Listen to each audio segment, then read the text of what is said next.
قل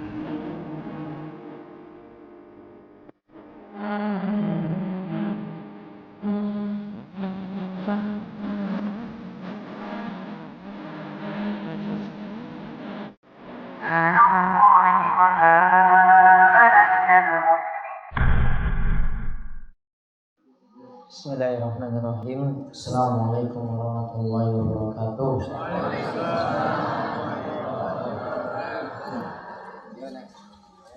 Innal hamdalillah nahmaduhu wa nasta'inuhu wa nastaghfiruh wa na'udzu billahi min shururi anfusina wa min sayyiati a'malina.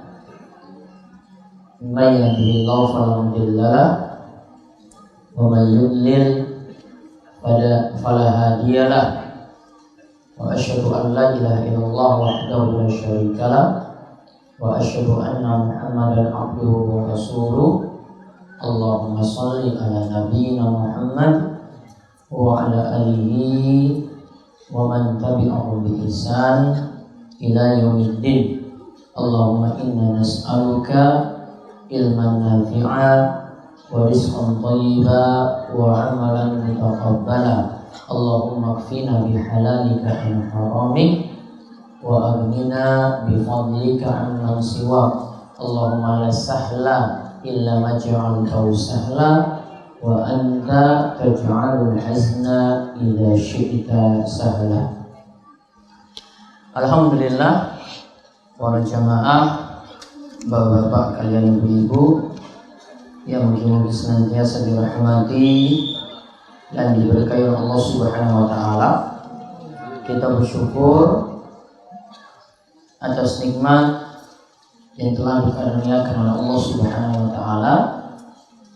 Kita semua diberikan kesehatan oleh Allah Subhanahu wa taala.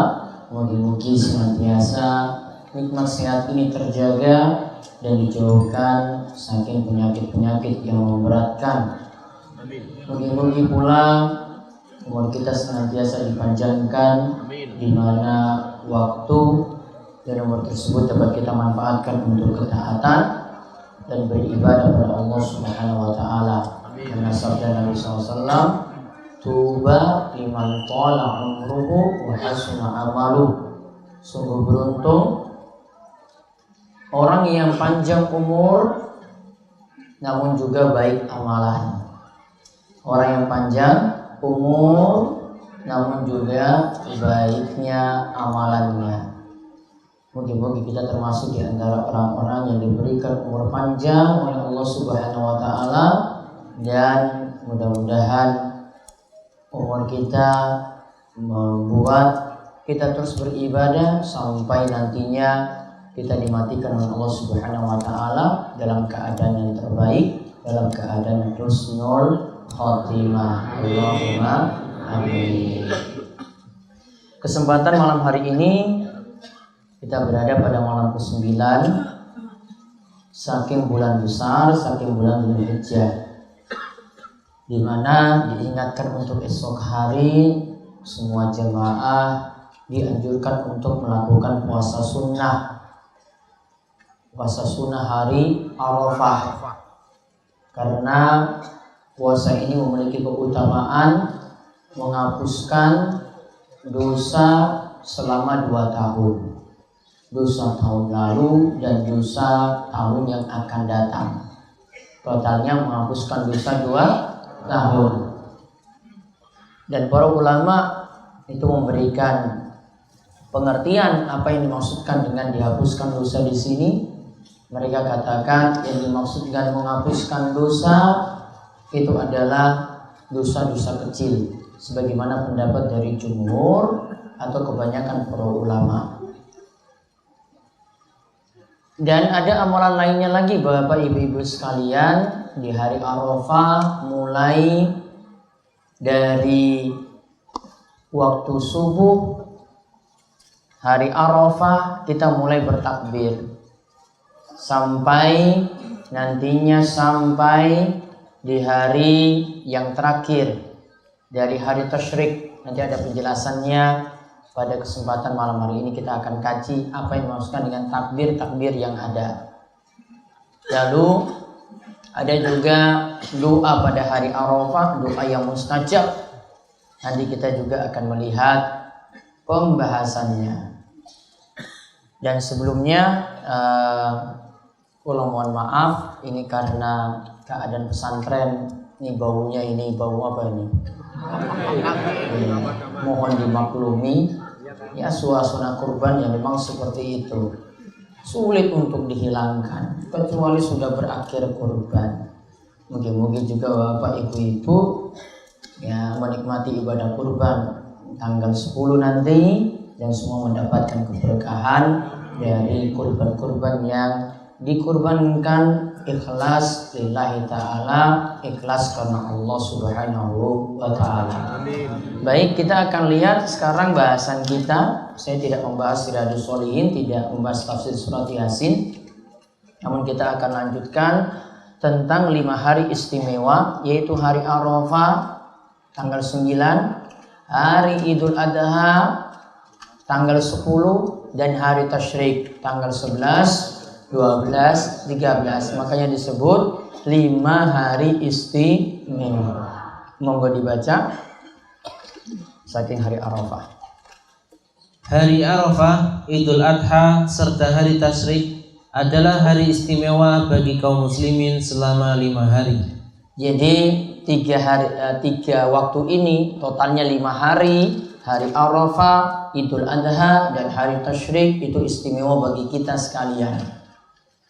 Makanya ketika kami jelaskan pada pekan lalu 10 hari pertama saking bulan Dzulhijjah itu hari-hari yang istimewa. Ini berlanjut terus sampai tanggal 13. Berarti hampir setengah bulan. Hampir setengah bulan hari-hari yang ada itu adalah hari-hari yang istimewa. Sekarang kita lihat terlebih dahulu keutamaan hari Arafah tanggal 9 Dzulhijjah. Monggo dibaca. Pertama, hari Arafah adalah hari disempurnakannya agama dan nikmat.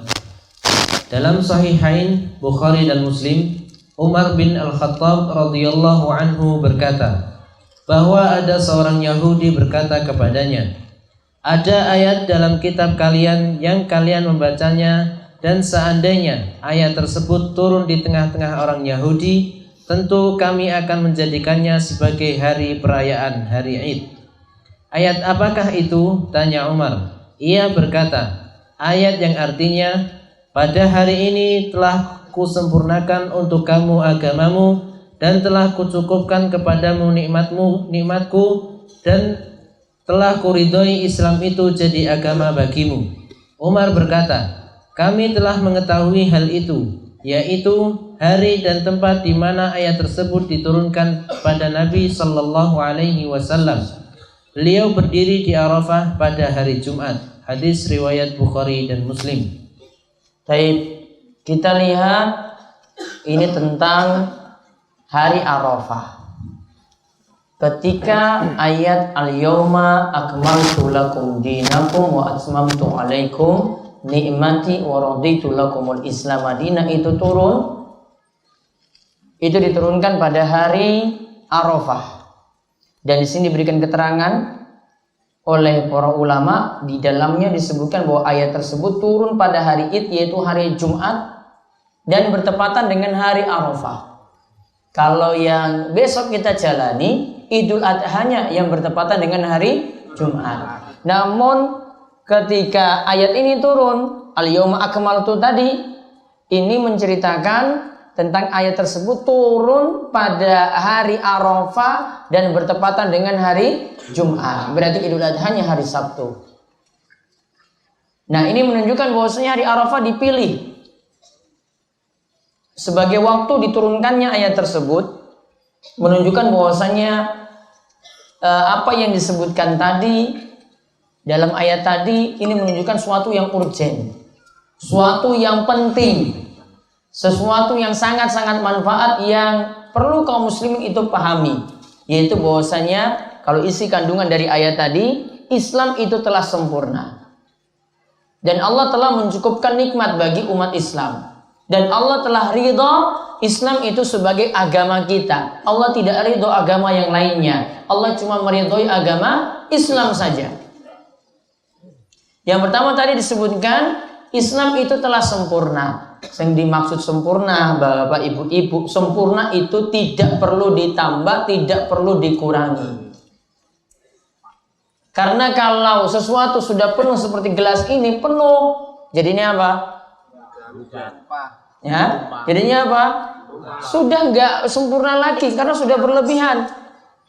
Kalau kurang dari isi ini juga kita katakan kurang, nggak sempurna. Maka sesuatu yang sempurna tidak perlu ditambah, tambah malah jadi rusak. Tidak perlu lagi dikurangi, kurangi yang kita katakan kurang. Sehingga apa yang sudah baku, apa yang sudah paten, apa yang sudah ada sejak masa Nabi SAW, itulah yang kita ikuti. Tidak perlu tambah-tambah lagi dengan ajaran baru. Contoh Bapak Ibu-Ibu, kita itu mau zikir yang paling bagus itu kita merenungkan sendiri, perlu dihayati sendiri dengan suara lirih. Itu lebih afdal dibandingkan dengan suara keras. Kecuali ada zikir yang diperintahkan dikeraskan seperti ucapan takbir yang kita kumandangkan saat takbiran. Itu diperintahkan untuk suara keras. Namun yang kita bahas ini zikir umumnya dengan suara lirih. Kita bar solat misalnya nggih, bar solat astagfirullah, astagfirullah, astagfirullah. Itu dengan suara lirih. Tidak dikomandoi, tidak dipimpin, namun itu sendiri-sendiri. Allahumma antas salam wa minkas salam tabarakta ya dzal jalali wal ikram. Itu cukup masing-masing baca sendiri, kecuali ini butuh pengajaran kepada orang yang belum paham. Misalnya kita ngajarkan pada anak, biar anak itu paham, boleh. Namun asalnya zikir itu sendiri-sendiri. Kita tidak perlu buat-buat lagi ajaran baru. Dan tidak perlu lagi kita buat zikir atau takbir itu buat gaya-gaya atau model-model baru. Contoh, mesti kita tambah lagi dengan alat-alat musik. Mesti tambah lagi dengan geleng-geleng kepala kanan kiri. Mesti tambah lagi dengan badan yang goyang kanan kiri. Ada tuntunan atau tidak? Kita nambah-nambah ibadah. Badannya itu anteng, tenang, itu yang lebih bagus daripada gerak-gerak itu tanda nggak khusyuk. Jenengan coba sholat. Coba sholat nih, Allahu Akbar. Kepalanya nengok kanan kiri, atas bawah. Ya, garuk terus kepala. Orang sudah nilai itu nggak khusyuk. Khusyuk itu timbul dari dalam hati dan nanti akan diwujudkan anggota badannya juga tenang. Gak perlu tambah-tambah lagi dengan ajaran-ajaran baru. Maka contohnya juga nanti kalau kita misalnya menghadapi takbir nanti yang saya sebutkan di sini, takbiran. Afdolnya takbir itu ada di masjid-masjid saja. Afdolnya takbir itu ada di masjid-masjid. Ya, masjid-masjid saja. Tidak mesti jalan-jalan kemudian pakai kendaraan, enggak mesti seperti itu. Yang diperintahkan itu di masjid-masjid. Nabi SAW lebih lagi kalau bertakbir mulai dari rumah sampai berangkat menuju lapangan. Ketika sholat id itu lebih lagi Nabi SAW bertakbir. Yang ada seperti itu.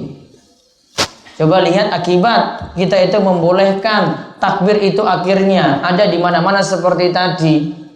Yang pertama, orang cuma mengedepankan sound system, loudspeaker, pengeras suara, speaker yang besar dibandingkan dengan zikirnya. Ditaruh di truk jalan keliling. Jenengan lihat dia banyak baca zikir atau banyak suara musik? Suara musik. Bukan zikir lagi. Juga akhirnya waktu terlalaikan. Oh ini bar maghrib. Oh sholat ngisa. Nggak percaya, tanya sendiri yang takbiran itu. Berapa persen yang memperhatikan sholat? Ini kalau sudah sampai malam jam 12, Apa mungkin nanti bangun subuh sholat subuh? Paling cuma berapa persen yang mau sholat subuh. Tambah lagi ganggu orang-orang, ada yang sakit, ada yang butuh istirahat, dia ribut di luar. Tambah lagi polisi tambah repot juga ngatur orang. Iya kan? Kalau coba takbir di masjid-masjid nggak ada itu polisi repot-repot ngatur orang, sudah selesai. Akhirnya nggak ada tawuran, nggak ada pertengkaran. Tenang. Itu namanya zikir seperti itu, takbir seperti itu. Beda kalau kita tambah dengan model-model baru, tambah dengan gaya-gaya baru, tambah dengan cara-cara baru. Ada dampak-dampak jelek yang kita akan rasakan sendiri. Nah, kemudian di sini dikatakan juga Islam itu yang Allah ridhoi. Jangan cari-cari agama selain agama Islam. Mati itu dalam keadaan muslim, bukan milih agama yang lain. Walaupun kita hidup susah, walaupun disogok dengan air, walaupun disogok dengan beras, walaupun disogok dengan supermi, agama itu nggak boleh dijual. Masa mau ganti surga dengan Indomie? Masa ganti surga dengan air? Masa ganti surga dengan beras? Coba. Allah kan perintahkan wala tamutunna illa wa antum muslimun. Janganlah kalian itu mati kecuali dalam keadaan menjadi seorang muslim. Dituntut sampai mati, jaga keislamannya, jaga kemuslimannya. Jangan cuma gara-gara dorongan dunia Islam itu dikorbankan. Ya dulu seperti itu toh. Banyak yang korbankan. Ya ada yang karena ingin daftar jadi pegawai korbankan lagi. Dulu Islam. Lepas Islamnya cuma gara-gara dunia. Kalau dulu itu ada yang berhijrah, itu juga gara-gara dunia. Kalau ini milih agama karena dunia, maka dulu itu ada yang berhijrah cuma karena kejar wanita. Ibnu Mas'ud menceritakan ada seorang laki-laki yang kejar perempuan namanya Ummu Qais. Namanya Ummu Qais. Dia ingin melamarnya, perempuan itu nggak mau. Nah, pas ikut perintah dari perempuan ini, ayo kita hijrah, kamu pindah tempat sajalah. Nah, baru laki-laki itu pindah, perempuan itu mau. Maka orang-orang itu menjuluki laki-laki ini namanya muhajir. Muhajir itu orang yang berhijrah, namun ditambahkan dengan embel-embel Ummu Qais. Jadinya muhajir Ummi Qais. Gara-gara dia itu kejar-kejar perempuan untuk berhijrah, niatannya tidak ikhlas. Makanya Nabi SAW itu mengatakan wa innamal likulli imri'in ma nawa. Setiap orang itu akan mendapatkan apa yang dia niatkan. Dia tadi korbankan agama cuma gara-gara dunia, dia akan dapat dunia memang. Di akhirat dia tidak akan mendapatkan apa-apa. Karena Allah akan balas sesuai dengan niatannya. Kalau niatannya tidak karena Allah, Allah tidak akan balas. Maka begitu pula orang cari agama bukan karena Allah, maka Allah tidak akan balas. Maka ngaji juga demikian, menuntut ilmu, beramal, berhaji, bersedekah, semuanya harus diniatkan karena Allah, baru nanti Allah balas. Tidak karena Allah, Allah tidak akan balas. Maka jangan jadi seperti laki-laki tadi, muhajir Ummi Qais. Jangan-jangan kita itu disebut muslim cuma gara-gara Indomie, muslim cuma gara-gara beras dan yang lainnya. Atau ada yang murtad cuma gara-gara Indomie, murtad cuma gara-gara beras dan seterusnya. Mungkin Allah mematikan kita dalam keadaan Islam. Allahumma amin. Baik. Kemudian yang kedua, hari Arafah adalah hari Id atau perayaan kaum muslimin. Sebagaimana kata Umar bin Al-Khattab dan Ibnu Abbas. Karena Ibnu Abbas berkata, surat Al-Maidah ayat 3 tadi turun pada 2 hari Id, hari Jumat dan hari Arafah. Maka Ibnu Abbas sebut hari Arafah sebagai hari Id. Id itu disebut Id karena harinya itu berulang setiap tahun. Ya, harinya itu berulang setiap tahun. Maka kalau ada yang mengkhususkan sesuatu ibadah, dia khususkan tanpa ada dalil, kemudian dia muter nanti tahun depan lagi seperti itu lagi, maka ini namanya Id. Kalau tidak ada dalil, berarti dia membuat perkara-perkara baru yang tidak ada tuntunan dari Nabi kita Muhammad Sallallahu Alaihi Wasallam. Saya mau ziarah kubur Nabi SAW setiap Maulid Nabi. Saya mau ziarah kubur Nabi, mau umroh, pas nanti dengan acara Maulid Nabi, saya mau ziarah ke kubur Nabi. Nabi tidak menyarankan ziarah kubur itu pada hari kelahiran beliau. Maka ini berarti membuat ajaran-ajaran baru. Itu namanya id juga dia buat. Berarti ini id baru. Karena ini sesuatu yang berulang. Dia ingin ulang lagi tahun depan saat Maulid Nabi lagi. Maka ini tidak termasuk ya pujian kalau ziarah kubur seperti itu. Ziarah kubur asalnya boleh. Namun ada aturan-aturannya, ada syarat-syaratnya yang perlu diperhatikan. Namun ada juga ziarah kubur yang dinilai tidak ada tuntunan sampai ada ziarah kubur yang dinilai syirik. Terus Umar juga berkata, keduanya yaitu hari Jumat dan hari Arafah, alhamdulillah hari raya bagi kami. Akan tetapi hari Arafah adalah hari Id bagi orang yang sedang wukuf di Arafah saja. Sedangkan bagi yang tidak wukuf dianjurkan untuk berpuasa menurut jumhur mayoritas ulama. kalau orang yang berhaji besok tanggal 9, kalau jenengan punya keluarga yang berhaji, besok mereka itu tidak puasa. Sedangkan kita yang tidak berhaji disunahkan puasa Arafah. Yang berhaji tidak boleh puasa karena itu hari besar mereka. Di samping ada hikmah-hikmah yang lainnya. Di samping ketika itu ya sangat-sangat panas, keadaan itu lelah, keadaan itu letih sekali ketika berada di Padang Arafah. Padang Arafah itu bukan berarti nggak ada atap, ada tenda juga ada AC juga ada. Kalau kelasnya sangat VVIP, ya. Kalau kelasnya ekonomi, ya biasa-biasa, ya. Cuma kipas-kipas saja, anginnya cuma silir-silir saja, kadang nggak ada angin. Ya. Maka wukuf ini jadi rukun haji. Kalau orang tidak melakukan wukuf, besok yang berhaji tidak wukuf, cuma nyantai saja di hotelnya, nggak berangkat untuk wukuf, maka tidak disebut berhaji. Karena Nabi SAW mengatakan al-hajju arafah, al-hajju arafah. Haji itu dengan wukuf di Arafah. Tanpa wukuf di Arafah tidak disebut berhaji. Nah, ketika wukuf tadi dianjurkan tidak puasa. Namun bagi yang tidak wukuf seperti kita di sini, besok Kemis itu dianjurkan untuk puasa sunnah, jangan dilewatkan. Tadi pahalanya bagaimana? Menghapuskan dosa 2 tahun. Terus ketiga, puasa pada hari Arafah menghapus dosa 2 tahun. Hal ini berdasarkan hadis Abu Qatadah radhiyallahu anhu. Nabi sallallahu alaihi wasallam bersabda, puasa Arafah dapat menghapuskan dosa setahun yang lalu dan setahun akan datang. Puasa Asyura 10 Muharram akan menghapuskan dosa setahun yang lalu. lihat di sini sebut 2 puasa. Puasa Arafah dan puasa hari Asyura. Arafah tanggal 9 Dzulhijjah, kemudian puasa Asyura tanggal 10 Muharram. Arafah menghapuskan dosa 2 tahun, tahun lalu dan tahun akan datang.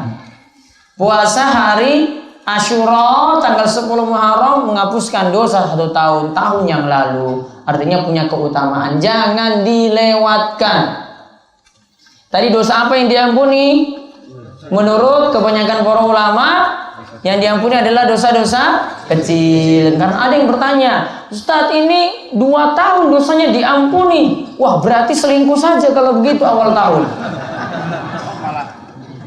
Ya itu terus puasa Arafah, dosanya terampuni 2 tahun.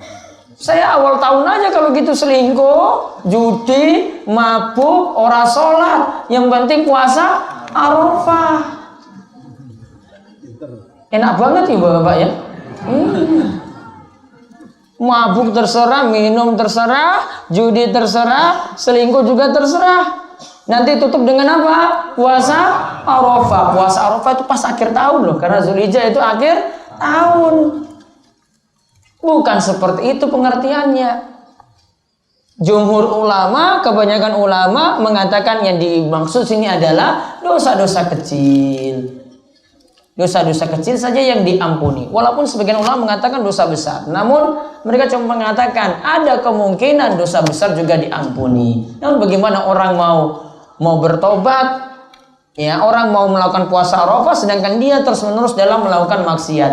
Ingat Bapak Ibu-ibu, maksiat dan ketaatan, maksiat dan ibadah itu nggak bisa bersatu. Ya, maksiat dan ibadah itu nggak bisa bersatu. Orang yang berbuat syirik, tanda-tandanya dia itu nggak sholat. Nggak mungkin orang yang syirik, berbuat syirik, kemudian rajin sholat, sedikit sekali seperti itu. Ya, orang yang syirik itu masih dalam kadar sholatnya juga kurang. Sebaliknya, kalau orang sudah rajin sholat, maka nanti akan mencegah dia dari perbuatan keji dan mungkar. Yang ini akan kurang. Gak mungkin bersatu. Kebaikan dan kejelekan itu gak mungkin bersatu. Sulit. Asalnya seperti itu. Terus yang keempat, hari Arafah adalah hari pengampunan dosa dan pembebasan dari siksa neraka. Dari Aisyah radhiyallahu anha, ia berkata bahwa Rasulullah Shallallahu Alaihi Wasallam bersabda, di antara hari yang Allah banyak membebaskan seseorang dari neraka adalah hari Arafah. Dia akan mendekati mereka lalu akan menampakkan keutamaan mereka pada para malaikat. Kemudian Allah berfirman, apa yang diinginkan oleh mereka? Hadis riwayat Muslim. Nah, lihat, di antara hari yang Allah banyak membebaskan seorang dari neraka, dibebaskan dari neraka berarti diampuni dosa, itu adalah pada hari Arafah. Jadi besok itu banyak-banyak istighfar, banyak-banyak bertobat, banyak-banyak mohon ampun pada Allah Subhanahu wa taala. Makanya para ulama itu biasanya menganjurkan kaum muslimin itu berkumpul pada hari Arafah. Istilah ini dikenal dengan hari ta'rif. Atau amalannya itu dikenal dengan ta'rif. Maksudnya apa? Kumpul-kumpul di sore hari Arafah. Jamaah dikumpulkan, kemudian ketika itu mereka ya ada yang berikan nasihat seperti itu untuk perbanyak istighfar, ya, untuk memuliakan hari tersebut. Sebagian ulama membolehkan seperti itu, kumpul-kumpul di sore hari Arafah. Di samping kita akan ingatkan tentang amalan-amalan juga yang ada di hari Arafah tadi. Kemudian yang kelima, ada doa mustajab dari hari Arafah. Di hari Arafah. Dari Amr bin Shu'aib, dari ayahnya, dari kakeknya, Nabi Shallallahu Alaihi Wasallam bersabda, sebaik-baik doa adalah doa pada hari Arafah. Hadis riwayat Tirmidzi. Maksudnya inilah doa yang paling cepat dipenuhi atau terkabulkan. Ya, kata Nabi SAW, khairut doa yaumi Arafah. Sebaik-baik doa itu adalah doa pada hari Arafah. Apalagi kita sedang puasa, tambah lagi dengan mulianya hari Arafah. Apalagi kita sedang puasa dan mulianya lagi hari Arafah. Maka perbanyak doa ketika itu. Mau doakan diri sendiri supaya dosa-dosa diampuni, diberi umur panjang, ditambah rizki. Mau doakan istri, doakan anak, terkabul. Karena doa pada hari Arafah doa yang terbaik. Ya, doa pada hari Arafah adalah doa yang terbaik. Maka usahakan ada waktu untuk berdoa ketika itu. Entah zuhur, entah di pagi harinya atau sore harinya atau mau menjelang maghrib. Perbanyak doa saat itu.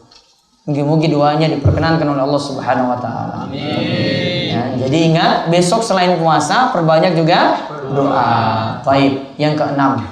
Ada bacaan terbaik di hari Arafah. Dari Amr bin Shu'aib, dari ayahnya, dari kakeknya. Rasulullah Sallallahu Alaihi Wasallam bersabda, sebaik-baik doa adalah doa pada hari Arafah. Dan sebaik-baik yang kuucapkan, begitu pula diucapkan oleh para nabi sebelumku adalah ucapan La ilaha illallah wahdahu la syarikalah, lahul mulku wa lahul hamdu wa huwa ala kulli syai'in qadir.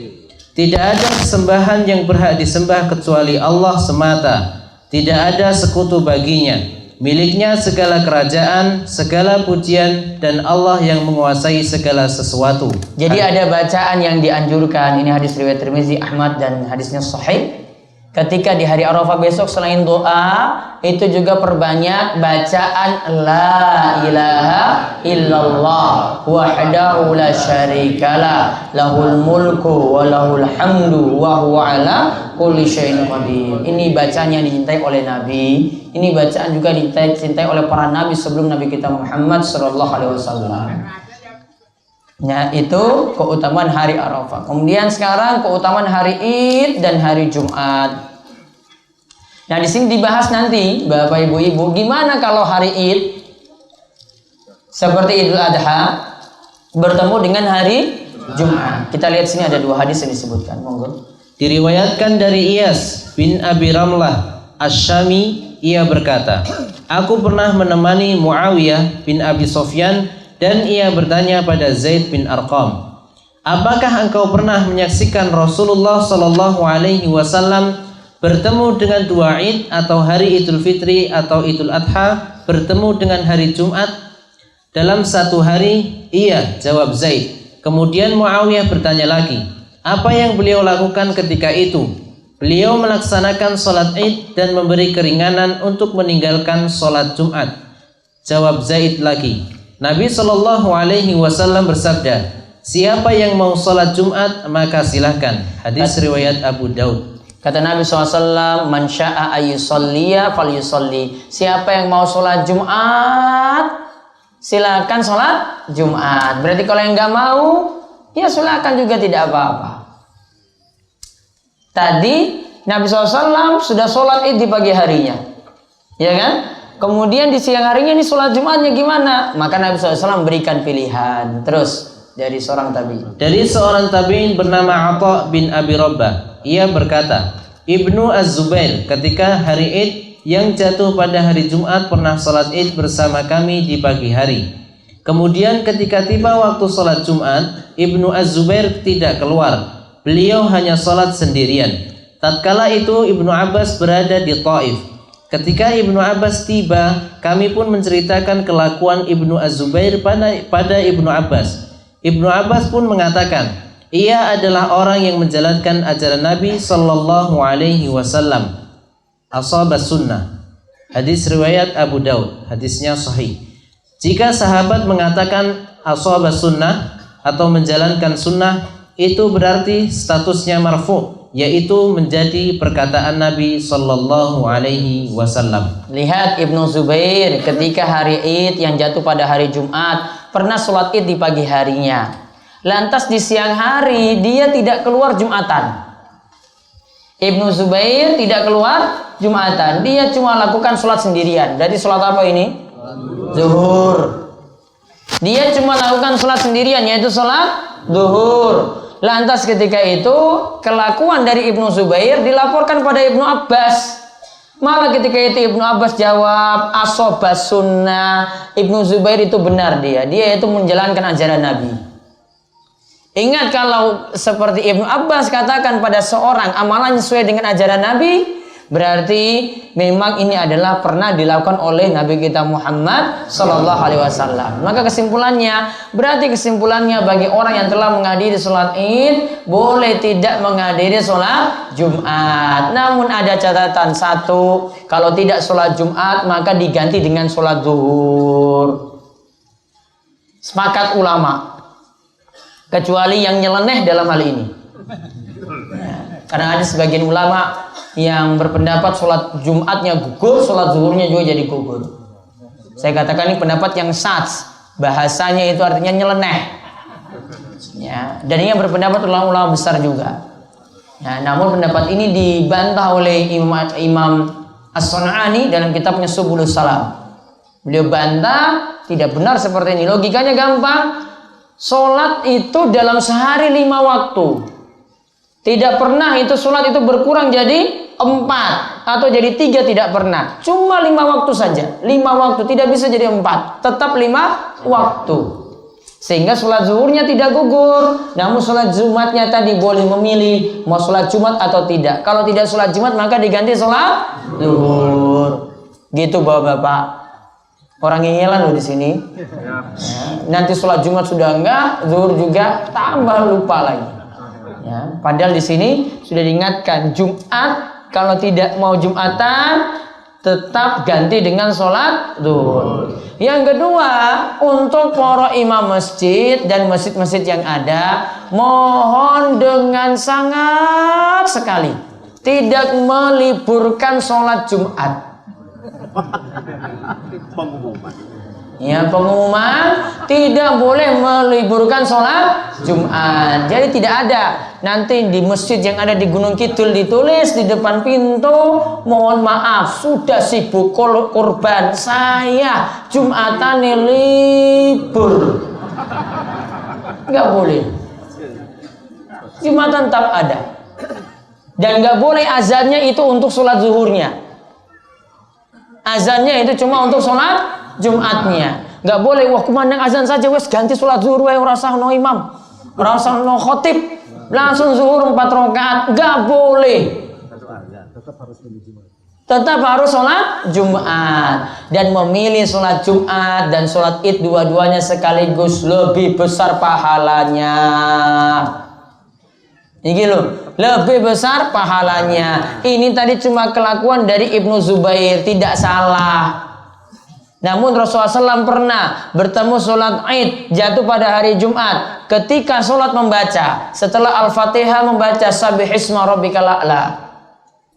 Lalu rakaat kedua setelah baca Al-Fatihah membaca Hal ataka hadisul ghasyiyah. Itu terjadi ketika sholat Jumat bertepatan dengan hari Idnya juga. Hari Idnya itu ada sholat Jumatnya dan sholat Id.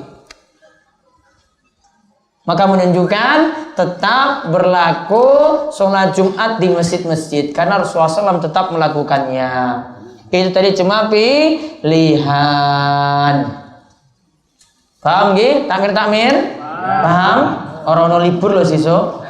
Ya, tetap sholat seperti biasa. Ibu-ibu bagaimana ibu-ibu? Sholat apa yang dipilih? Zuhur. Zuhurnya itu mesti nunggu azan. Nunggu azannya yang seperti biasa waktu zuhur atau tunggu sampai sholat Jumatnya rampung? Tunggu sampai sholat Jumatnya rampung. Salah. Yang bener apa?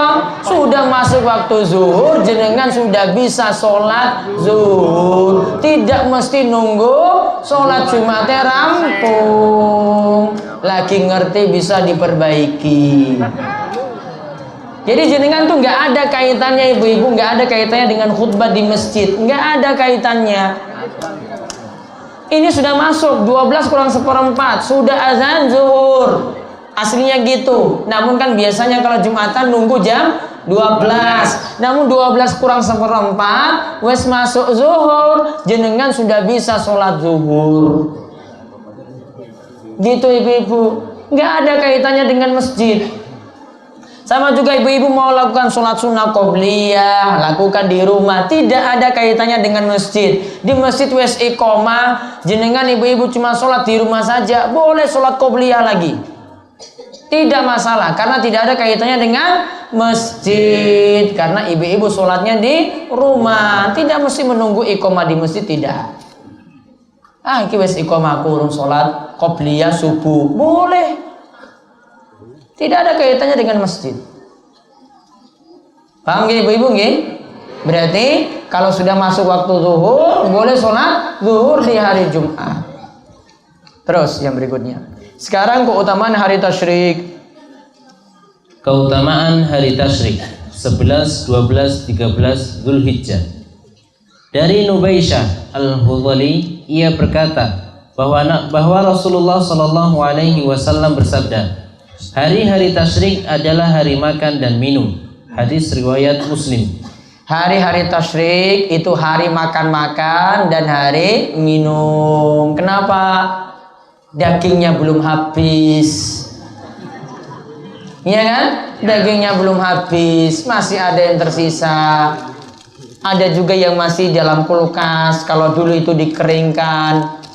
Kalau sekarang cuma masukkan dalam freezer, itu sudah bisa dimanfaatkan lagi besoknya.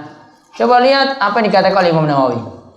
Imam Nawawi rahimahullah berkata, hari tasyrik adalah 3 hari setelah Idul Adha, yaitu 11, 12, 13 Dzulhijjah. Disebut tasyrik karena tasyrik itu berarti mendendeng atau menjemur daging kurban di terik matahari. Jadi daging kurbannya dikeluarkan di terik matahari, itu yang dimasukkan tasyrik. Tasyrik itu artinya mengeringkan daging. Oh, lagi paham. Terus Dalam hadis disebutkan, hari tasyrik adalah hari untuk memperbanyak zikir, yaitu takbir dan lainnya. juga hari tasyrik itu hari untuk memperbanyak zikir dan memperbanyak takbir. Terus Di hari tasyrik dianjurkan membaca doa sapu jagat sebagaimana disebut dalam ayat yang artinya, apabila kamu telah menyelesaikan ibadah hajimu, maka berzikirlah dengan menyebut nama Allah, sebagaimana kamu menyebut membangga-banggakan nenek moyangmu, atau bahkan berzikirlah lebih banyak dari itu. Maka di antara manusia ada orang yang berdoa, ya Rabb kami, berilah kami kebaikan di dunia, dan tiadalah baginya bagian yang menyenangkan di akhirat.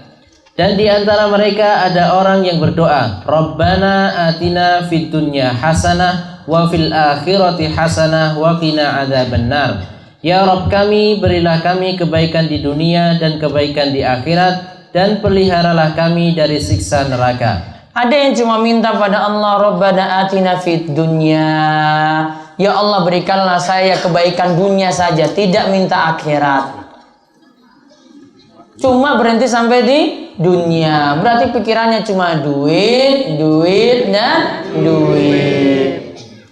Cuma doanya seperti itu saja, ya Allah duit saya kurang, ya Allah tambahkanlah saya duit ya Allah. Besok lagi subuh, ya Allah duit saya kurang, entek habis, tambahkanlah saya duit ya Allah. Zuhur doanya sama, ngasar juga doanya sama, maghrib ngisa seperti itu terus.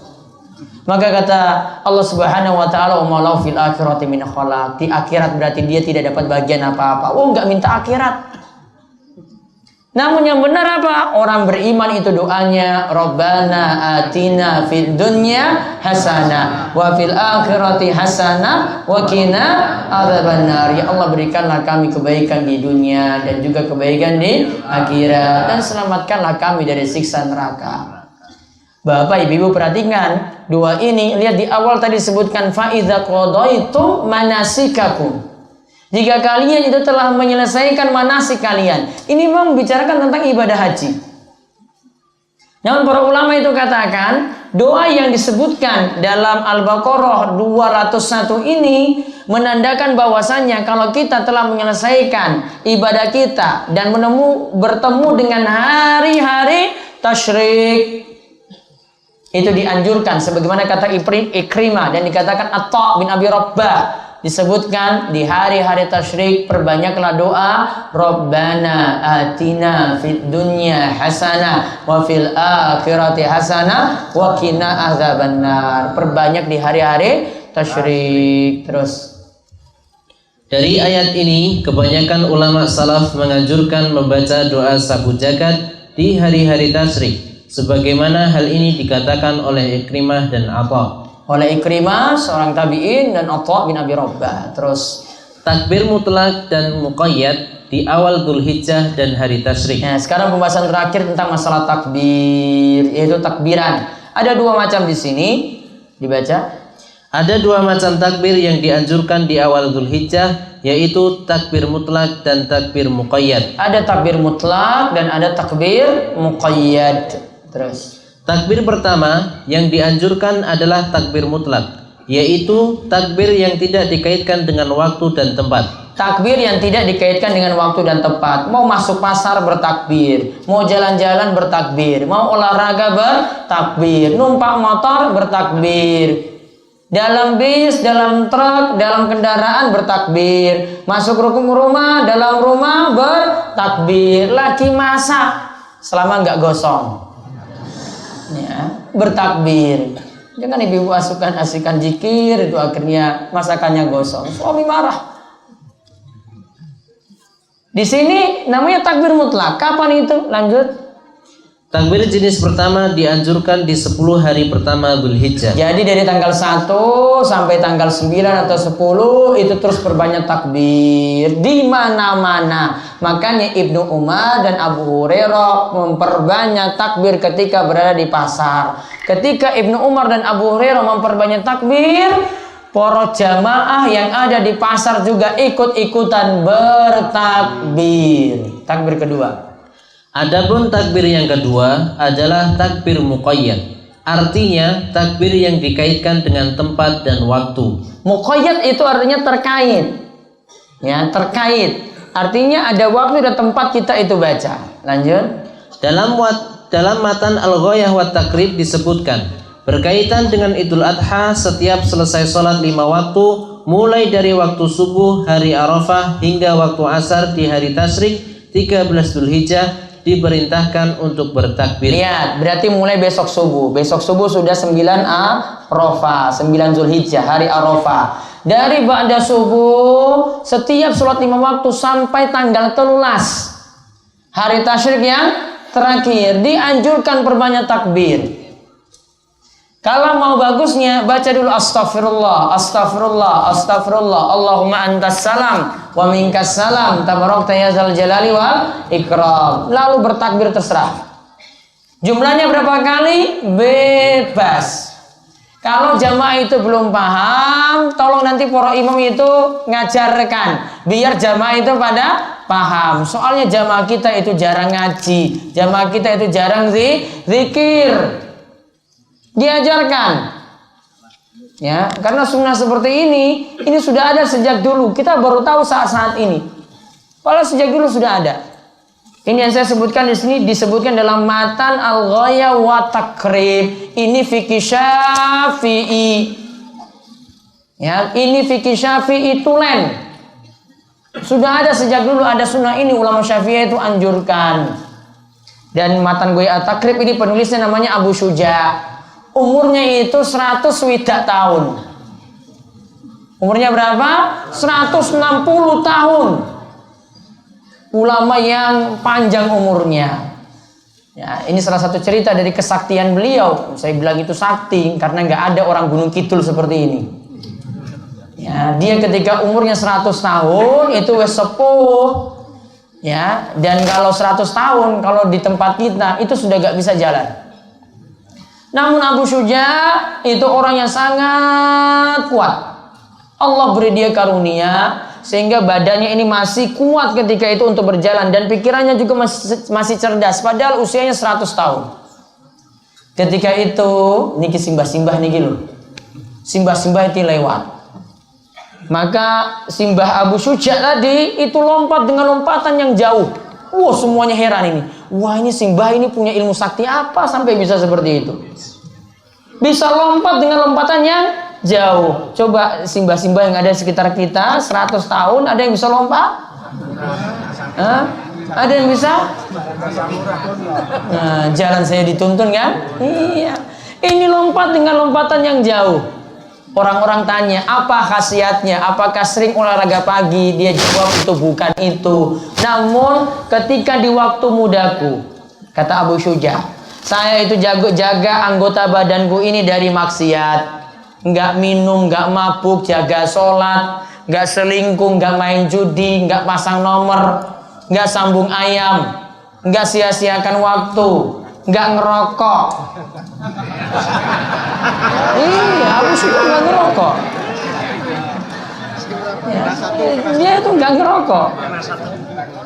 Nah, Allah jaga aku karena di waktu mudaku saya jaga anggota badanku ini, kata Abu Syuja'. Maka di waktu tua Allah terus jaga anggota badanku ini tetap kuat, tetap sehat. Bahkan cerdas. Dia jadi seorang qadhi, jadi seorang hakim. Umurnya berapa tadi? 160 tahun. Ya. Jadi intinya orang dapat dilihat di waktu tuanya itu bagaimana, lihat di waktu mudanya dulu itu seperti apa. Atau kata para ulama, waktu muda seseorang itu cerminan di waktu tuanya. Waktu muda seseorang itu cerminan di waktu tuanya. Waktu tuanya seperti apa? Lihat di waktu mudanya dulu. Kalau waktu mudanya dia itu semangat untuk ibadah, semangat untuk ngaji, semangat untuk sholat, semangat untuk jauhi maksiat, maka insya Allah Allah akan jaga anggota badannya ini tetap kuat, tetap sehat. Namun kalau di waktu muda hidupnya foya-foya, ya, hidupnya foya-foya, senangnya begadangnya sampai jam 1, jam berapa lagi? Jam 3. Ya, akhirnya orang sholat subuh, seringnya nggak sholat, maka jangan harap Allah akan menjaganya di waktu tua. Kalau nggak mau tobat, ya, maka kalau ada kesempatan untuk bertobat, segeralah untuk bertobat. Mungkin Allah memberikan taufik dan hidayah untuk terus beramal soleh. Amin. Ya, monggo jika ada pertanyaan kami persilahkan. Ada pengumuman, tadi ada pengumuman tambahan nih untuk besok Jumat Wage, kajian muslimah di Masjid Besar Al-Huda Pelayan besok Sabtu Kliwon. Itu ada seperti biasa melanjutkan yang kemarin. Besok pembahasannya itu tentang masalah selingkuh, tentang selingkuh yang dibahas nanti besok. Ya, jadi mudah-mudahan jadi bahasan yang menarik. Kemudian untuk jamnya jam 3 sampai jam 4:30 ya. Mudah-mudahan nanti bisa selesai dan ibu-ibu tetap bisa bertanya jawab. Besok itu kajian muslimah. Bapak boleh ngantar, namun bapak di luar masjid, nggak boleh di dalam. Ya, itu kajian muslimah. Ya. Jadi boleh ngantar istri namun nggak boleh masuk. Ya, areanya di luar. Kemudian untuk khutbah Idul Adha, kalau di pesantren sini tetap ada seperti biasa, entah nanti di lapangan SD atau di lapangan pesantren sini. Namun kalau saya khutbah Idul Adha di Gorsiono, ya, di Gorsiono Pelayan, ya, di Gorsiono Pelayan jam 6:30. Ya, materinya atau temanya nanti tentang kisah Nabi Ibrahim alaihi salam. Insya Allah itu yang nanti akan dibahas. Nanti khutbahnya saya akan kirim lewat WhatsApp materi-materi khutbah yang ada atau yang tahun lalu yang sudah saya susun, nanti bisa dimanfaatkan oleh para takmir. Lalu ada kajian lagi untuk keliling wara besok itu malam Senin Kliwon, terus Legi, terus Pahing, malam Senin Pahing itu nanti di RT 2 Wara di Pawiknya nanti untuk melanjutkan kajian keliling ba'da misa pas malam Senin besok.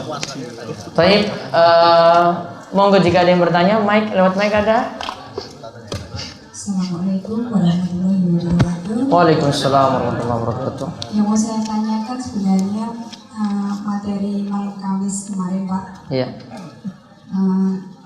Ini mengenai daging kurban yang dibagikan oleh warga, karena warga kami itu, sekitar kami itu sudah cukup. Jadi kami punya teman. Kalau misalnya teman saya itu beragama lain, bolehkah saya itu memberi sebagian kecil dari yang saya dapatkan? Oh, ibu dapat kurban dapat jatah kurban, terus kemudian hasilnya itu yang ibu dapat keserahkan kepada teman yang beragama lain. Hanya sebagian kecil saja, Pak. Iya. Karena yang kami anggap sekitar kami sudah mendapat bagian yang banyak. Kemudian yang kedua itu mengenai banyaknya perempuan yang ikut mengaji dibandingkan dengan besarnya hukum ketika perempuan itu lebih utama sholat di rumah dibandingkan sholat di masjid. Sedangkan kami ini ngaji kemana-mana itu banyaknya perempuan. Sedangkan kebanyakan yang ngaji ini istilahnya suaminya kebanyakan tidak ikut.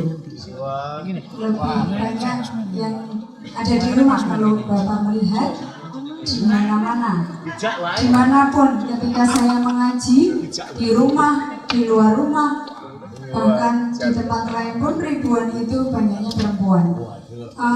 Saya hanya ingin perbandingan. Ketika saya keroyo-royo tak rewangi seperti ini itu seberapa besar pahala yang kami dapat. Terima kasih. Wassalamualaikum warahmatullahi wabarakatuh. Sekarang begitu saja dulu. Lagi. Assalamualaikum warahmatullahi wabarakatuh.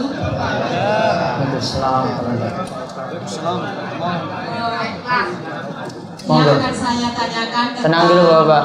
ibadah haji, Pak Ustaz. Iya. Tadi telah diterangkan bahwa seorang haji kalau tidak menjalankan wukuf di Padang Arafah tidak sah hajinya. Iya. Kebetulan pada pernah mengalami di sana haji menghadapi wukuf tinggal kurang 1 hari itu beliau sudah meninggal. Sahkah hajinya? Kemudian yang kedua kalinya yang akan saya tanyakan tentang sholat berjamaah. Sholat berjamaah kita makmum. Yang kita makmum di masjid, masjidnya itu jauh. Ada sekitar 2 rumah kalau nggak salah. Kemudian saya makmum di Jawa, mendengar suara imam. Sahkah kami sholatnya? Baik. Karena sungguh-sungguh terjadi Pak tadi. Baik. Terus. Kemudian yang terakhir, seorang imam kebetulan bacaan surat setelah surat Al-Fatihah itu lupa sampai di tengah-tengah. Bolehkah ganti surat, Pak? Terima kasih. Wassalamualaikum warahmatullahi wabarakatuh.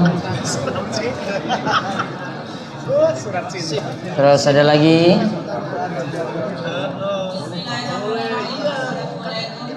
Yang ingin saya tanyakan, bagaimana hukumnya jika berkurban seekor sapi, tapi kepala, kaki, tulang ditukar dengan kambing dan dikembalikan lagi dengan daging kurban lainnya, sah atau tidak kurbannya?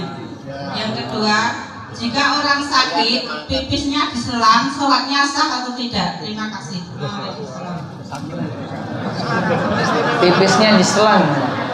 Wah, jago. Sing kenane wong lanang terus. Yes. Yes. Ketemu? Ya, Pak. Iya, Pak. Ya, Pak. Ada lagi? Wah. On, bapak-bapak ontan. Mic. Sementara belum bisa. Mic masih. Ada belakang.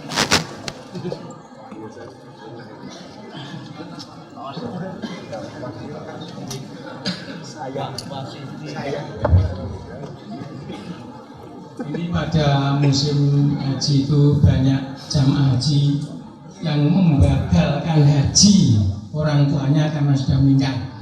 Itu sebenarnya itu sah apa tidak? Gitu. Tapi ini karena apa itu ternyata ada pro kontra, itu ada yang mengatakan sah, tapi ada yang mengatakan itu tidak sah. Yang benar bagaimana, Ustaz? Sekian, assalamualaikum warahmatullahi wabarakatuh. Waalaikumsalam warahmatullahi wabarakatuh. Ada lagi? Pak Yosef. Ada ini Ustaz, ibu-ibu. Sebentar. Bapak dulu nih. Assalamualaikum warahmatullahi wabarakatuh. Waalaikumsalam warahmatullahi wabarakatuh. Ustaz yang terhormat dan Bapak Ibu jamaah rahimahullah. Satu kan sering terjadi puasa Arafah antara di tanah air dengan di Arab sama di Mekah ada perbedaan tanggal 1 Zulhijjah, karena mungkin di tanah air sudah bisa sudah diputuskan tanggal 1 Zulhijjah itu, sementara di Mekah di Arafah itu tanggal Arafahnya tanggal sebenarnya berbeda. Misalnya tanggal 9 di tanah air yakni hari Jumat, sedangkan hari Arafahnya adalah hari Sabtu. Itu afdol yang mana puasa Arafahnya? Apakah tanggal 9 di tanah air, hari Jumat atau hari Sabtu pas Masjid Arafah di tanah air. Paling di sana lebih dulu Arafahnya. Jadi hari Kamis misalnya sana Arafah, sini baru hari Jumat. Karena Saudi biasanya lebih duluan daripada Indonesia. Jadi kasusnya seperti itu. Terus Pak Sukis ada di bawah? Bismillahirrahmanirrahim. Iya. Assalamualaikum warahmatullahi wabarakatuh. Waalaikumsalam warahmatullahi wabarakatuh. Yang kami tanyakan ini Pak Ustaz, kalau mau berkorban katanya tidak boleh potong kuku dan potong rambut. Iya. Misalkan itu ada salah satu keluarga tapi tidak ingat misalkan di tanggal 1 terus dia itu potong rambut, itu gimana Pak Ustaz, sah apa tidak? Ya, baik, sudah. Assalamualaikum warahmatullahi wabarakatuh. Baik, saya jawab dari yang pertama dulu tentang malam Kamis kemarin, materinya tentang kurban. Boleh nggak untuk menyerahkan ini kurban, hasil kurban yang sudah kita terima, hasil dari pembagian sebagian kecilnya kita serahkan pada non muslim? Jawabannya boleh. Ya, jawabannya dibolehkan. Kita serahkan hasil kurban kepada non muslim. Bahkan panitia kurban pun masih boleh membagi pada non muslim. Kemudian yang kedua, banyaknya perempuan, terus suami-suami kok malas, ya. Dan kalau mau lihat juga jumlah perempuan itu lebih banyak daripada laki-laki. Ingat, jumlah perempuan lebih banyak pada laki-laki, ini lama-lama akan menunjukkan tanda hari kiamat. Saya pernah menyebutnya ketika bahas tanda-tanda hari kiamat dahulu. Bahkan ada laki-laki satu orang punya istri sampai 50. Saking bodohnya. Bukan saking pintarnya, saking bodohnya. Di akhir zaman ada satu suami punya istri sampai 50. Enggak usah tanya kuatnya bagaimana, enggak tahu kuatnya gimana, cuma disebut seperti itu. Nah, untuk seperti ini ibu-ibu, yang pertama kalau mau ngaji, ya, nasihat kula yang pertama, mohon minta izin pada suami terlebih dahulu, karena ridhonya suami itu nanti baiknya ibu-ibu pula. Harus minta izin pada suami. Kalau suami tidak izinkan dan masih ada tempat pengajian yang lainnya, silahkan tidak perlu hadir. Ya, silahkan nggak datang, karena suami ini harus dicari ridhonya. Sebagaimana dulu ketika kita jadi anak itu cari ridho orang tua, maka istri itu cari ridhonya suami. Pintu surga yang paling mudah untuk ibu-ibu itu adalah lewat taat pada suami. Itu yang pertama. Kemudian yang kedua, perlu dipahami, walaupun banyak ibu-ibu yang ngaji, namun Nabi SAW itu mengatakan bahwasannya penduduk neraka itu paling banyak itu wanita. Ini bukan suatu yang tercela untuk ibu-ibu, enggak semuanya tercela dalam penyebutan ini. Nabi SAW menyebutkan hal ini kepada para sahabat wanita, maka mereka langsung mengeluarkan sedekah mereka. Ada bahkan seorang istri menyerahkan zakatnya sendiri, dia ingin serahkan pada suaminya. Ya, istri ini menyerahkan sedekah pada suaminya karena saking takutnya pada neraka. Berarti menunjukkan bahwasanya kalau kita tahu seperti itu dari ngaji, itu tambah ilmu, tambah paham, tambah takut pada Allah. Ilmu tadi itu diamalkan, karena para sahabat wanita di masa Nabi SAW, mereka adalah orang-orang yang semangat untuk beramal. Jadi ilmu itu diamalkan, bukan jadi wawasan saja. Contoh, di sini ibu-ibu yang sudah ngaji rutin, mohon nanti ketika di rumah itu di sini pakai jilbab nutup aurat, di rumah juga pakai jilbab nutup aurat. Bukan hanya nanti mau pergi ngaji, mau pergi jakom misalnya, bukan. Di rumah juga memperhatikan nutup aurat dengan baik. Ada laki-laki asing, ada laki-laki yang bukan mahram, auratnya segera ditutup. Ya, jangan karena saya lewat nanti baru wah ini Pak Ustadz lewat ya tutup. Oh, enggak. Ini berarti dia beramal itu cuma karena dunia. karena takut orang, bukan takut pada Allah Subhanahu wa taala. Maka ilmu tadi itu diamalkan, ya. Tahu bagaimana pintu surga yang terbaik bagi istri itu adalah taat pada suami, jadikan bentuk taat pada suami itu jalan menuju surga. Ya, jadi semakin baik pada suami juga ketika berada di rumah. Kemudian yang ketiga, jadi ibu yang baik di rumah, didik anak dengan baik, dan juga berusaha berbakti pada suami juga dengan baik. Jadi istri-istri yang terbaik di rumah, ya, dari orang-orang yang belum paham yang lainnya. Karena belum tentu orang yang jarang hadiri majelis ilmu dia itu jadi baik enggak? Dia paling cuma faktor-faktor tertentu saja. Kita tidak tahu di dunia lainnya seperti apa. Namun kalau orang itu paham agama, semuanya itu akan jadi baik. Karena kata Nabi SAW, siapa yang Allah inginkan pada dirinya itu kebaikan, kata Nabi SAW, yufaqihu fiddin, maka ia akan dipahamkan pada ilmu agama. Maka kalau jenengan itu sudah rajin ngaji, harusnya bertambah baik ketika berada di rumah. Jadi yang pertama, taat pada suami, ilmu itu diamalkan, tambah jadi lebih baik di rumah. Insya Allah, ibu-ibu, baik. Kemudian yang ketiga, ibadah haji tadi, ketika wukufnya kurang 1 hari, berarti meninggalnya 8 dari bulan besar atau 8 Dzulhijjah, sudah meninggal dunia tadi. Apakah dia mendapatkan pahala haji? Dia mendapatkan pahala haji yang sempurna, insya Allah.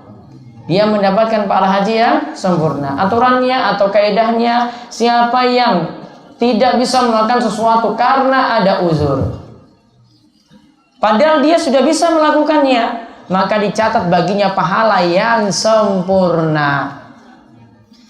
Namun kalau itu baru niatan saja, misalnya, saya mau niat haji, sudah nabung berusaha, namun belum daftar, cuma berusaha untuk nabung saja, maka kalau dia meninggal dunia sebelum naik haji, dapat niat, dapat pahala apa? Niat. Tidak mendapatkan pahala haji sempurna, namun dapat pahala niat, karena dia sudah punya keinginan untuk berhaji. Namun itu masih mending dibandingkan gak punya niatan sama sekali. Kemudian sholat berjamaah dengan imam yang ada di masjid. Kita jauh saking masjid. Contoh, jenengan sholat di lapangan ini, saya imami di masjid, tidak boleh mengikuti yang ada di masjid. Paham ya ibu-ibu? Nggak boleh mengikuti yang ada di masjid. Kaidahnya apa? Perhatikan. Ingin sholat nyambung dengan di masjid, itu syaratnya kalau sudah di luar masjid, maka safnya harus bersambung. Jenengan safnya di sini, safnya tidak bersambung sampai ke masjid. Kecuali kalau masjidnya full, terus di luar kebak terus sampai di jalan, sampai ke lapangan. Nah itu baru nyambung jawabannya. Namun kalau nggak nyambung seperti tadi, nggak boleh mengikuti imam yang ada di masjid, walaupun suara saya sampai keluar. Maka sholat berjamaahnya tidak sah, cuma dihitung sholat sendirian. Sholat isyanya sah, namun tidak dihitung berjamaah. Besok untuk malam Kamis berikutnya sholat sendiri-sendiri saja di sini. Jenengan sholat sendiri, ibu-ibu pahalanya sudah lebih dari berjamaah. Ibu-ibu sholat sendiri itu pahala sudah lebih daripada berjamaah. Ya, sudah sering kali saya jelaskan seperti itu. Wallahu a'lam. Jadi paham ya ibu-ibu? Besok malam Kamis bagi ibu-ibu yang sholat di lapangan, cukup sholat sendiri-sendiri tanpa mengikuti imam di masjid.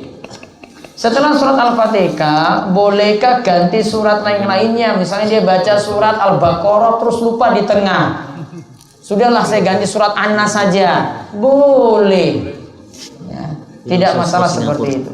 Kurban sapi kemudian menjual kepala, tulang, kulit dijual lagi untuk dapat daging. Nggak boleh, ada larangan jual beli dari hasil kurban, walaupun tujuannya baik untuk dapat daging lagi. Ingat Bapak Ibu-ibu, ibadah kurban ini para takmir semua hadir, pengurus kurban hadir, ibu-ibu juga pahami, nanti saling ingatkan ketika di masjid masing-masing. Ingat, kurban itu bukan tujuannya untuk makan-makan. Kalau untuk makan-makan, jenengan datang ke pasar, tuku daging, selesai. Kurban ini niatannya untuk ibadah, untuk cari ridhane Allah. Maka Allah itu katakan, Allah tidak butuh daging kalian. Yang Allah butuh bagaimana takwa kita. Berarti manut tuntunan saja, selesai.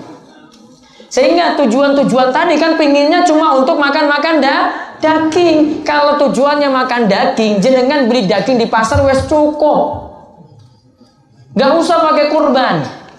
Kalau kurban sudah ada aturan. Kurban itu persembahan untuk Allah. Ingat, kalau persembahan untuk Allah gak boleh ditarik-tarik lagi.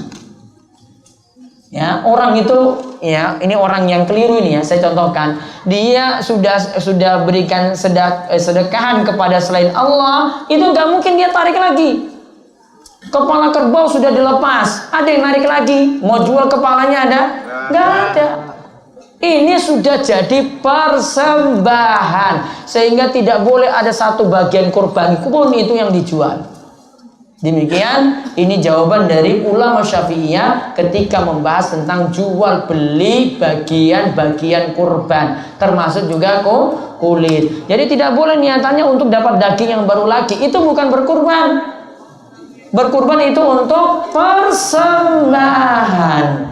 Paham ya? Ini untuk persembahan. Kalau mau butuh daging lagi, beli sendiri, bukan dari daging kurban atau bagian kurban yang dijual. Sudah jadi aturan. Makanya saya bilang, sudah saya ingatkan berulang kali, kurban itu bukan untuk makan-makan biasa. Ini adalah intinya persembahan untuk Allah Subhanahu wa Ta'ala. Terus gimana kalau orang yang pipisnya diselang, apakah sholatnya sah atau tidak? Kalau keadaannya darurat seperti itu, tetap sah untuk sholatnya, karena keadaannya darurat. Lalu tentang masalah badal haji, ketika musim haji ini ada istilah badal haji, apakah sah atau tidak? Badal haji itu diterima. Dalilnya apa? Ada hadis dari Syubromah menceritakan tentang seseorang yang menghajikan. Syubromah, dia ketika itu ingin menghajikan yang namanya Syubromah. Rasul tanya, kamu sudah haji apa belum? Enggak, wahai Rasulullah, saya ingin menghajikan Syubromah. Kamu sudah haji apa belum? Belum. Kalau begitu, kamu pergi haji dulu, baru besok kalau sudah berhaji, kamu menghajikan Syubromah. Itu namanya badal haji, menggantikan haji orang lain. Kalau badal haji biasanya untuk yang telah meninggal dunia. Maka ini termasuk amalan yang boleh dikirim pada orang yang telah meninggal dunia. Jadi tetap bermanfaat pula. Sering terjadi puasa Arafah, ada perbedaan dengan Saudi Arabia. Di Indonesia mengikuti negara Indonesia, tidak mengikuti negara Saudi Arabia, walaupun tidak pas dengan wukuf di Arafah. Jadi kesimpulannya, kita berpuasa Arafah mengikuti hari Arafah di negeri masing-masing. Kita berpuasa Arafah mengikuti puasa Arafah di negeri masing-masing. Tidak mesti dengan Saudi. Karena untuk patokan kita itu bagaimana berhari raya, berpuasa negeri masing-masing. Tidak mesti dengan Saudi Arabia. Wallahu a'lam. Kemudian berkurban tidak boleh potong kuku dan rambut. Gimana dengan anggota keluarga? Istri nggak potong, ini nggak masuk dalam larangan. Jadi tetap masih boleh memotong. Anak masih boleh memotong kuku dan rambut. Yang tidak boleh cuma yang nanggung biaya kurban, yaitu kepala keluarga. Bagaimana sholat id jika rakaat pertama bukan surat Al-A'la? Boten masalah, mau pakai surat Qul huwallahu ahad juga boleh. Rakaat kedua bukan hal ataka hadisul ghasyiyah, mau pakai surat An-Nas juga boleh. Yang penting sholat Idul Adha. Bagaimana kalau interval takbir tidak baca tasbih karena imamnya sudah baca takbir berikutnya? Kita akan baca Allahu Akbar terus subhanallah walhamdulillah wala ilaha illallah wallahu akbar. Enggak sempat karena imamnya terlalu cepat untuk takbir berikut. Ya sudah, sedapatnya kita saja. Kita tidak mesti merampungkan karena tidak wajib. Baca khutbahnya, baca takbir 9 kali atau baca alhamdulillah seperti khutbah Jumat. Yang ada dari awal tetap baca alhamdulillah, tengah-tengah baru perbanyak takbir. Tidak mesti sampai 9 kali. Takbirnya bebas. Bolehkah mengundur waktu sholat Jumat 12.30 atau 13.00 karena menyelesaikan pembagian daging kurban sehingga jamaah tidak terlalu tergesa-gesa untuk menghadiri sholat Jumat? Wallahu a'lam, masih boleh. Ya, untuk besok berarti ya. Alasannya seperti itu tidak masalah. Yang penting bisa dipastikan sehingga tetap sholat Jumat itu dilaksanakan. Syarat sahnya sholat Jumat, berapa banyak minimal makmumnya? Karena di waktu bersamaan penyembelihan banyak orang yang sibuk potong daging dan sedikit yang ikut sholat Jumat. Bapak-bapak sekalian, sekarang bisa ada 2 pilihan. Yang pertama, ya, lakukan penyembelihan kurban di hari H, yaitu di saat Idul Adha. Potong lebih awal lebih bagus. Makin pagi lebih bagus sehingga ada waktu untuk sholat Jumat. Atau yang kedua, undur penyembelihan di hari kedua, yaitu di hari tasyrik yang pertama, hari Sabtunya, mumpung juga pegawai-pegawai libur. Iya kan? Pegawai-pegawai libur, jadi bisa lakukan juga di hari Sabtunya. Kalau hari Jumat terlalu mepet seperti tadi, ya, apa? Atau bisa juga pada Jumatan, namun biasanya sudah capek, jadi nggak bisa. Ya, waktunya juga nggak nyampe. Jadi saran saya lebih pagi. Sholat Idul Adhanya dipercepat 6:30. 6:30 sudah boleh. 6:30 rampung jam 7. Imam bilang jangan lama-lama Pak. Ini mau cepat menyembelih kurban. Cukup khutbahnya 15 menit rampung. Jamaah sudah nggak betah. Gitu aja bilang sama imam. Kenapa? Khutbah itu asalnya ringkas, padat, jelas. Beda dengan ceramah seperti ini, mau buat panjang terserah. Ini khutbah, jamaah itu ngantuk, jamaah punya kesibukan. Nggak percaya, lihat di sholat Jumat saya sudah ngantuk. Ya, khutbah itu nggak panjang-panjang. Khutbah singkat, padat, jelas. Kita kan bukan cerita banyak, intinya saja sampaikan. Orang dengar panjang juga capek dengarnya. Ini Pak Imam kok urung-urung amin amin gitu. Ya ini imam kok urung doa nih kesuwe tenan. Ternyata belum nyampe-nyampe doa memang. Cerita panjang lebar 45 menit. Wah, jamaah sudah gelisah. Mau khutbah Jumat, Bapak-bapak sekalian yang jadi khotib, khutbah Jumat paling bagus 15 sampai 20 menit itu wis rampung. Timbang-timbang waktunya. Jadi kan bisa kalau sudah terbiasa ngomong itu tahu ini. Ini saya ngomong sudah terlalu lama. Percepat itu, materi yang nggak perlu dibuang. Nggak mesti ikut materi semuanya, nggak mesti. Buat singkat, padat, jelas. Itu jamaah paling senang banget. Wah, ini imamnya jos ini. Cepat rampung, gitu. Jadi jam 7 wis rampung, sudah rampung, siap-siap untuk nyembelih kurban 7:30. Ya, mudah-mudahan jam 10 itu sudah rampung semuanya. Ustaz, nah, sehubungan tadi dijelaskan bahwasanya sholat Jumat itu dapat kita undur. Sehubungan dengan hewan kurban dari sini supaya ada laporan singkat tadi jam 11 atau setengah 11. Bagaimana hubungannya begitu? Oh iya, untuk kurban DS itu jam 10:30 sampai jam 10.30, setengah 11 nih, ya. Itu sudah rampung di sembelih. Terus kalau ada pengunduran penyembelihan setelah Jumatan, nah berarti nggak boleh diundur. Kalau untuk kurban DS setelah Jumatan nggak boleh. Semua kurban dari Darussolihin hanya disembelih di hari Jumat dari jam 10:30 sampai setengah 11 sudah rampung penyembelihan. Bukan masalah untuk pembagian daging, cuma penyembelihan. Ya, karena itu penyembelihannya. Mau nguliti, mau bagi dagingnya terserah. Paham ya? Baik. Nah, itu saja untuk pengawasan malam hari ini. Untuk kajian malam Sabtu di Karangreje libur karena daging saya belum habis. Daging ibu juga belum habis, bapak juga belum habis. Baik, mudah-mudahan Arafahnya penuh berkah, Idul Adhanya dilancarkan semuanya. Dan pengumuman terakhir untuk bapak-bapak takmir masjid yang nggak mendengar ada pembagian kurban di Darussolin padahal ngaji rutin di sini, mohon dilaporkan kepada pesantren nanti biar mendapatkan bantuan. Karena mungkin ada alat komunikasinya nggak nyampe sehingga info ini tidak nyampe ke jenengan. Ya, sehingga nanti semuanya bisa mendapatkan bantuan ini. Baik, itu saja yang kami sampaikan. Mungkin manfaat. Kita tutup kalian doa kafaratul majelis, monggo. Subhanakallahumma bihamdika, asyhadu an la ilaha illa anta, astaghfiruka wa atubu ilaik. Assalamualaikum warahmatullahi wabarakatuh.